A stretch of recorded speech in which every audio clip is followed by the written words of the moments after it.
Hello, and welcome back. This video is about applying damage from the weapon and projectile to the enemy hit.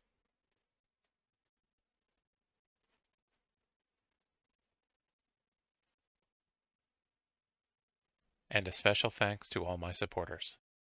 Thank you for helping me help others.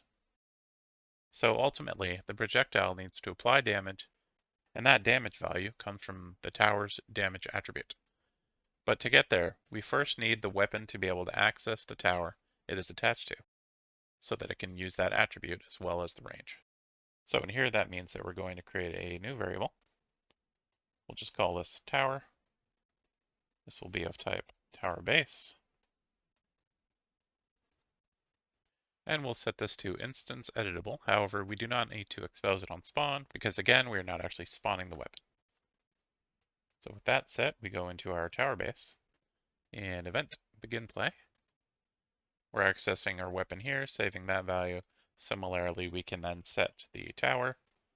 So we have them both referencing each other in opposite directions, so to speak, or each direction. So we just send along a reference to self. And now the weapon will have access to the tower. And the point of that is so that we can create a function, getRange. All getRange is going to do is take our ability system component, call the getGameplay attribute value for our tower set range.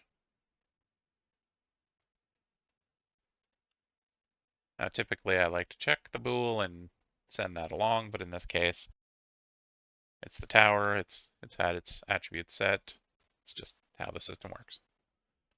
In that case, we're just going to add a return node, and I can drag on the return value here, rename that to range.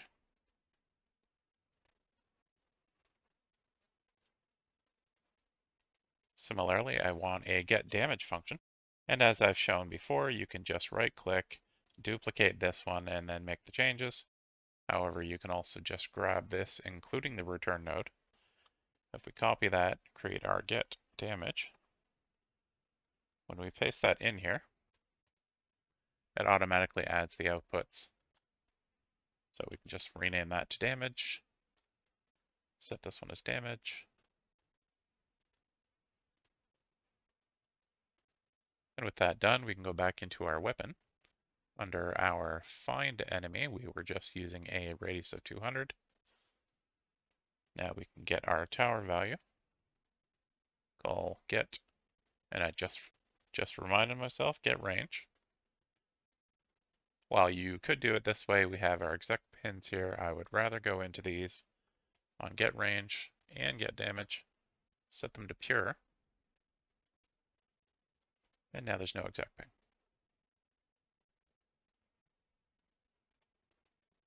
So now that we're sending along the radius attribute value to our get furthest enemy, we want to make sure this value is what we want. So for that, we're going to go into our guest folder. I'm going to duplicate the tower attributes. I'll just call this one turret tower attributes. In here, we are using a value of 200. So let's stick with that. I'm just going to show these. The damage is set to 5. That's fine for now.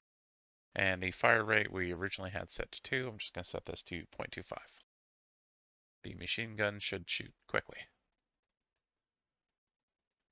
Close that up. We'll open the turret tower.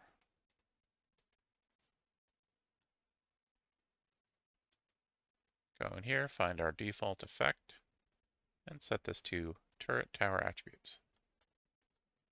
So with that done, when we place that tower in a level,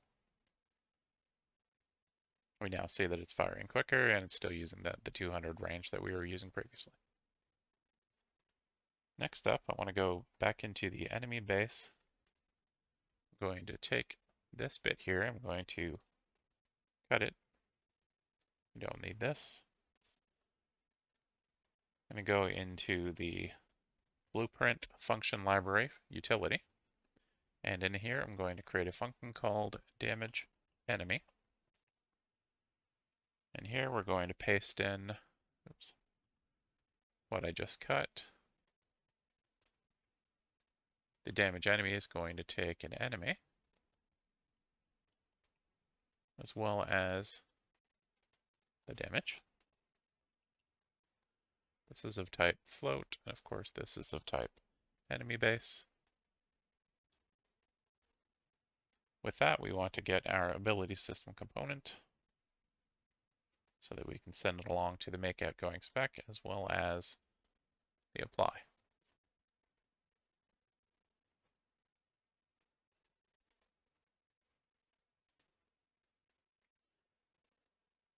And again, as we're setting damage or directly to health, we need it to be a negative value. So we can just add a multiply by -1. So in the rest of the code, we can just set a positive value and it'll make more sense. So basically the way we have this set is in our weapon, we're going to fire at the enemy, which includes creating a projectile. We're going to get our tower here. We're going to call get damage.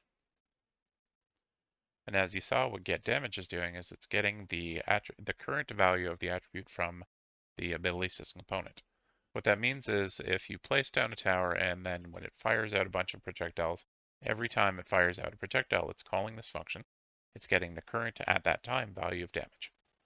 The difference would have been we could have set a damage value in the weapon, and then when it's created, that damage value gets set. It never changes. We're doing it this way because part of the point of using gas is that we can add buffs and debuffs to things, and that may include damage at some point. However, I'm going to be setting along the damage value at this point to the projectile, which means the projectile will be a snapshot of that damage value. If the damage were multiplied by, let's say, 5, after the projectile is spawned, it won't change the value of the projectile that had previously been spawned. So to do this, we want to go into our projectile blueprint. We're going to add another value here called damage. This will be a float. Just going to drag this up here. And in this case, we do want it instance editable and exposed on spawn. So that back in our weapon, we can just right click here, refresh this node, and get our damage value.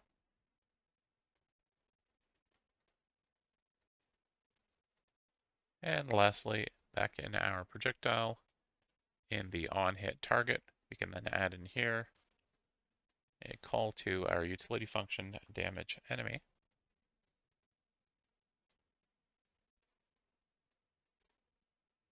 And this will be hitting the target.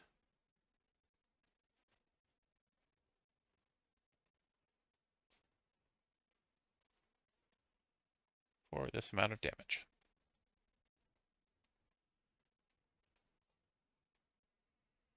And when we run that, we add a tower. You can see it's doing damage 5 at a time, moves on to the next target, etc.